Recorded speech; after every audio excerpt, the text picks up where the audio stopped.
हे आर्मीज, आज हम सब मिलकर हमारे प्यारे से वी का लेटर सुनने वाले हैं जो बेहद मासूम है और जिसका दिल बहुत बड़ा है। इस एपिसोड में वी को जिमिन के लिए लेटर लिखना था। यहाँ शुगा कहते हैं कि ये बहुत मजेदार होने वाला है क्योंकि हमने जिमिन और वी को कभी सीरियसली बात करते हुए नहीं देखा। तो चलिए देखते हैं कि वी ने इस लेटर में क्या लिखा है। और दूसरी तरफ हमारे नॉटी जिमिन जो अपनी हंसी रोक ही नहीं पा रहे थे और बहुत एक्साइटेड थे कि पता नहीं वी ने क्या लिखा होगा। वी यहाँ कहते हैं, मैंने सिर्फ अपने दिल की बात लिखी है। वी थोड़े से नर्वस हो रहे थे तो जे होप ने कहा, वी क्या तुम नर्वस हो? वी और जिमिन बेस्ट फ्रेंड्स हैं, इसलिए दोनों ही थोड़े नर्वस थे। Okay so let's start. अब वी लेटर पढ़ना शुरू करते हैं। तो जिमिन, हाय, तुम्हें ये लेटर लिखना थोड़ा सा अजीब लग रहा है लेकिन मैं पूरी कोशिश कर रहा हूँ। प्लीज समझना, हमारे ट्रेनी के दिनों में हम बिना किसी सहारे सो लाए। हम एक जैसी यूनिफॉर्म पहनते थे और एक ही स्कूल में गए। हम सब साथ खाना खाते थे, प्रैक्टिस के लिए जाते, यूनिफॉर्म पहनते थे और एक ही स्कूल में गए। हम सब साथ खाना खाते थे, प्रैक्टिस के लिए जाते थे और फिर वापस आ जाते थे। फिर रात में बातें करते थे। इतने दिनों में लगभग 6 या 7 इयर्स तुम मेरे सबसे प्यारे दोस्त बन गए हो। हमारे डेब्यू से पहले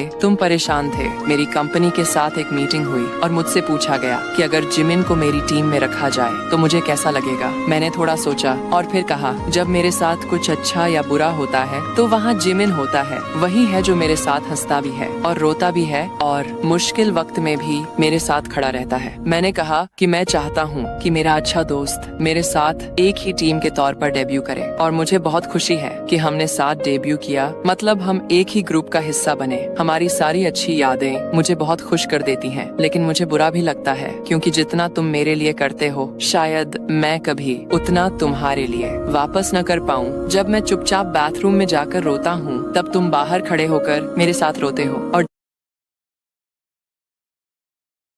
मैं कभी उतना तुम्हारे लिए वापस न कर पाऊँ। जब मैं चुपचाप बाथरूम में जाकर रोता हूँ तब तुम बाहर खड़े होकर मेरे साथ रोते हो और जब मुझे हंसना होता है तुम मुझसे मिलने आ जाते हो। तुम मेरी परवाह करते हो, मुझे अपने ख्यालों में रखते हो, मेरे लिए मेहनत करते हो और मुझे समझते हो। तुम मेरी वरीज सुनते हो और मेरी कमियों के बावजूद फिर भी मुझे पसंद करते हो। चलो दोस्त, हम साथ मिलकर खुशियों के रास्ते पर चलते हैं क्योंकि मैं तुमसे प्यार करता हूँ। अब जिमिन लेटर के जवाब में कहते हैं, मुझे नहीं पता लोग क्या सोचते होंगे जो हमें देख रहे हैं। कुछ लोग शायद सोचें कि सिर्फ मैं ही वी के लिए करता हूँ और वी मेरे लिए कुछ नहीं करते, लेकिन ऐसा बिल्कुल भी नहीं है। मैं सच में उससे बहुत कुछ सीखता हूँ। वो मुझे अच्छा महसूस कराता है और अक्सर मेरे दिल को छू जाता है। इसीलिए ठेहंग जैसे दोस्त को पाकर मैं खुद को बहुत ग्रेटफुल महसूस करता हूँ। मुझे कहने में शर्म आती है लेकिन सच में कहना चाहता हूँ, मैं तुम्हारा बहुत ग्रेटफुल हूँ। तुम रो मत, उनका दिल वाकई बहुत सॉफ्ट है ना? आर्मीज BTS के साथ